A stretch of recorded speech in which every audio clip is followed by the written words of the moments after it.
$100 a month saved from age 25 to age 65 is $1,176,000.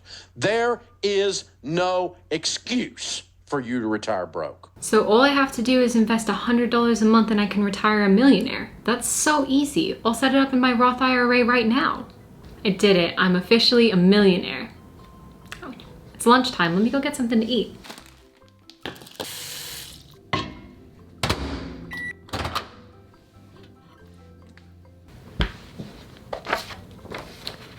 Man, rent is up to like $7,000. I don't understand. I'm a millionaire. How am I still living paycheck to paycheck? I'm frugal, I live within my means. It doesn't make any sense.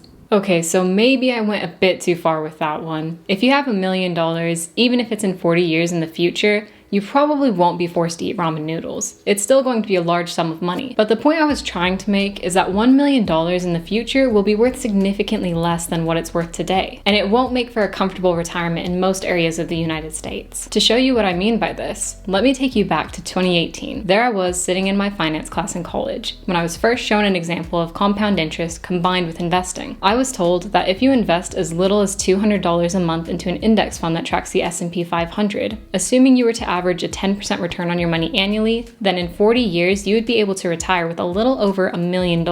And that was mind-blowing to me as a sophomore in college. I thought, wow, when I get a full-time job, all I'll have to do is invest just $200 a month and that's it. I'm sorted financially. I'm gonna be rich. So I started to play around with one of those compound interest calculators and basically created all of these different investing scenarios. Like, what about if I can save more money? Instead of investing $200 a month, I should be able to invest as much as $500 a month. Then I can retire with $2.7 million. And what if I can also make some great real estate investments and average a 15% annual return? Then I can retire with over $10 million.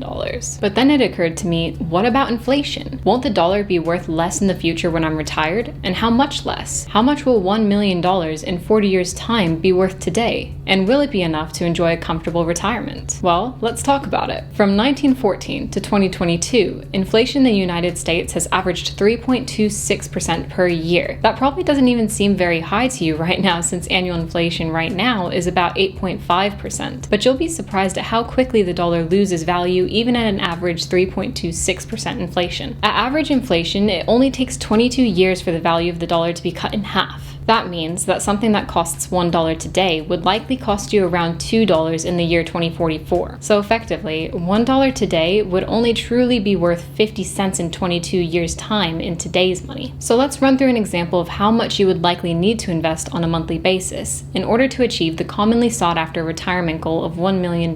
Then we can take a look at how much that $1 million would actually be worth when we take into account inflation. If you were to invest $188 a month and average a 10% return on your money annually, then in 40 years, you'll be able to retire with around $1 million. But now let's take into account inflation to find the true value of what our retirement money would be worth today. Assuming that over 40 years we experience an average of 3.26% annual inflation, then that $1 million retirement portfolio would be equivalent to just $277,150 in today's money. This means that the value of the dollar would have lost around 72% of its value over the 40 years we are investing for our retirement. So that leaves us with the question of, taking inflation into account, how much money do I really need to retire with the equivalent of $1 million right now? Well, if you were to retire in 20 years, you would need a retirement portfolio value of $1,899,513. If you were to retire in 30 years, you would need $2,617,964. And if you were to retire in 40 years, you would need $3,608,152. And of course, you don't need to have this much money when you retire. This is just if you want to have the equivalent amount of money as $1 million today. Another question you might have is, now that we're factoring in the effects of inflation on our investment portfolio, how much do I need to invest on a monthly basis to retire with $1 million in today's money? Well, if you're retiring in 20 years, you would actually need to invest $2,764 a month, assuming a 10% annual return, to have equivalent of $1 million today. If you have 30 years until you retire, you would need to invest $1,326 $600 a month, and if you have 40 years until you retire, you would need to invest $697 a month. So I find it really interesting that it would take as much as $697 invested monthly at a 10% annual return for 40 years to reach an inflation-adjusted $1 million. Whereas, if you remember earlier on in the video, I said that if we ignore inflation, it would only take investing $188 a month over 40 years to reach $1 million.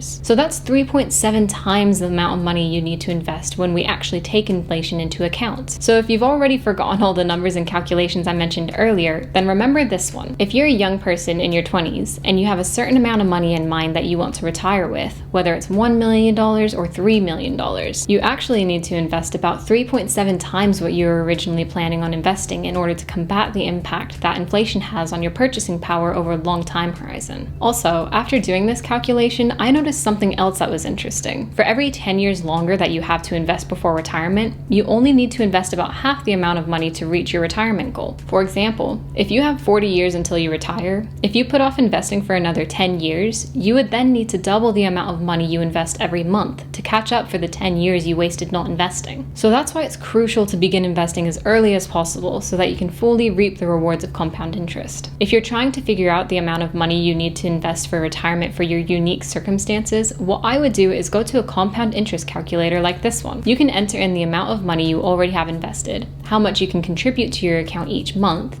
the length of time before you plan to retire, and what you estimate your investment return will be. But this time, remember to take into account inflation. You can do this by taking your return estimate and subtracting your inflation estimate. For example, if you think you can get a 10% annual return on your money and you think inflation is going to be 3% in the future, then take 10% and subtract 3% to get 7%, which is your inflation-adjusted annual return. And there you have it, the amount of money you will have one day, adjusted for inflation. And if you want to try out this calculator for yourself, I've included a link to it below in the description. And of course, all of the calculations and examples I've used in this video rely on a few assumptions. The biggest assumption is how high inflation will be over the next few decades. I assumed that it would be 3.26%, just because that's what inflation has historically been over the last 100 years or so. But inflation could certainly be higher, like how it is right now. And in that case, you would have to invest even more than what you initially assumed. Inflation could also turn out to be lower in the future, like how it was a few years ago when inflation was less than 2%. It's impossible to predict what's going to happen in the future. And the Federal Reserve can set their targets for inflation, like back in 1996 when they set a goal of having 2% inflation in the US. But here we are now with the inflation at 8.5%, and gas that costs over $4 a gallon. The important thing to take away from this video is that we should try to invest as much money as we possibly can as early as we can, whilst also choosing what we invest in wisely. And if you're not sure what to invest your money in, then make sure to check out the last video I made about the 7 best Vanguard and Fidelity index funds, many of which have averaged well over a 12% annual return over the last 10 years. Another way you can get started investing today is using the Webull app, which you can get 5 free stocks if you click the link down below in my description. When I opened my account, I got $28 worth of free stocks. So if anything, you can just go get some free stocks for yourself and it doesn't cost you anything. But thanks for watching today, guys. Make sure you like the video as well if you found this video helpful. It really does help out my channel, and subscribe for plenty more videos. Take care. I'll see you later.